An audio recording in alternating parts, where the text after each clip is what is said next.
encore ces messages de menaces, encore tout ça. Oui, tes papiers, je vais les signer, c'est bon, maintenant c'est terminé. Ces papiers, je les signe. On va chez l'avocat, tout est terminé. Hop, sentence, tout ça, hop, c'est fini. C'est bon, quoi. Bah, Benjamin, qu'est-ce qui se passe? Mais c'est avec ma femme, j'en peux plus. Mon ex-femme, mon ex-conjointe, je sais plus trop où on en est, mais en gros, elle me demande de signer des papiers parce qu'elle veut divorcer. On va aller chez les avocats, les séparations, les enfants, tout Ok. ça, quoi. Vous allez divorcer Oui, on va divorcer, c'est terminé, j'en peux vraiment plus là. et tu vas aller voir des avocats. Oui, je vais aller voir des avocats, ouais. Bah, est-ce que tu sais qu'il y a un moyen beaucoup plus facile et surtout moins cher que des avocats pour régler des problèmes avec ton ex-femme? Et c'est quoi? Bah, la médiation. La méditation? La médiation, Ben. Et la médiation, qu'est-ce que c'est? Bah, c'est un moyen alternatif de règlement de conflit. Comme ça, t'as pas besoin d'aller devant un tribunal. Ok. Et c'est quoi son utilité? Et ben, tu vas sauver beaucoup d'argent et beaucoup de temps. Parce que t'auras pas à payer les frais faramineux d'avocat. Et surtout, tu vas régler ça plus rapidement en discutant. En discutant. C'est pas le truc un peu obligatoire là qu'il faut faire là, je sais plus trop quoi là. Non, souvent les gens vont penser que c'est obligatoire, mais en fait, c'est juste la séance d'information sur la médiation qui est obligatoire. D'accord. La médiation, c'est un processus qui doit être volontaire. Tu Ok. comprends? Parce que pour que ça se règle les choses en médiation, il faut discuter. Si tu veux plus discuter, eh ben, tu t'en vas. Oui, mais ça, c'est un problème entre elle et moi. Mais les enfants, comment ça va se passer pour eux?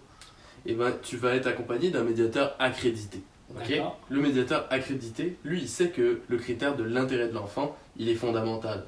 Donc, il va faire en sorte que l'intérêt de l'enfant va être au centre des discussions. D'accord? On va prendre en compte les besoins, tes besoins à toi, les besoins de ton ex-conjointe, mais toujours en maintenant l'intérêt de l'enfant au centre des discussions. Ça fait en sorte que les solutions vont être basées sur la coparentalité pour que l'enfant soit en sorte gagnant de cette rupture. Ok, alors c'est simple, efficace, mais ça doit coûter une fortune ce truc. Non, c'est beaucoup, beaucoup moins cher qu'un procès régulier. Parce que, dans le fond, le taux horaire d'un médiateur, il est fixé par la loi. Ok, Il peut pas être de plus de 110 dollars de l'heure. ok. Mais le plus beau là-dedans, c'est que les 5 premières heures de médiation, elles sont 100% gratuites. Elles sont gratuites. Gratuites, Benjamin. Ah ouais, quand même. Ah ouais, c'est mieux qu'un avocat, hein. Ouais.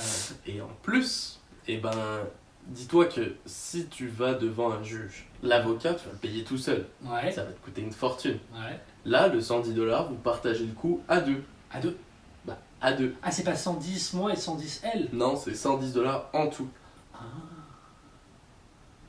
Mais ok, c'est simple, efficace, peu onéreuse.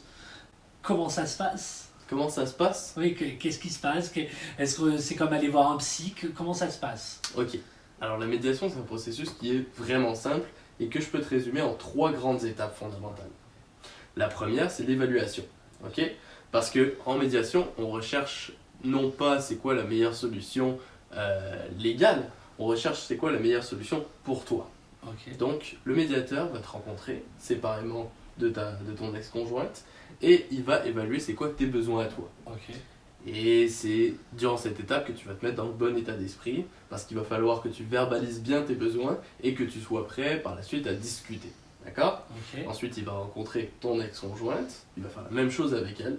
Quand vous aurez été bien évalué, quand vous aurez fait un bon processus d'introspection par rapport à vos besoins à vous, Ok. vous allez rentrer dans l'étape de la négociation. Ok. La négociation, il faut se rappeler que c'est toi qui dois la faire, pas le médiateur. D'accord? Parce que c'est toujours sur une base volontaire, il faut que tu sois prêt à parler. Il faut que tu sois prêt à expliquer c'est quoi que tu recherches à travers le processus de médiation.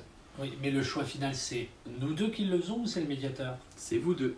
Une fois que vous aurez négocié, toujours en prenant en compte l'intérêt de votre enfant, Ouais. et ben, vous allez en arriver à une entente que le médiateur va rédiger, qui contiendra toutes les conditions que vous aurez énumérées. Et ensuite de ça, ce sera la troisième et dernière étape, vous n'aurez plus qu'à faire homologuer cette entente devant un tribunal, devant un juge. Ok, si je résume, c'est simple, efficace et peu onéreuse. Exactement. Bah allons-y quoi. Bah pourquoi pas? Allez,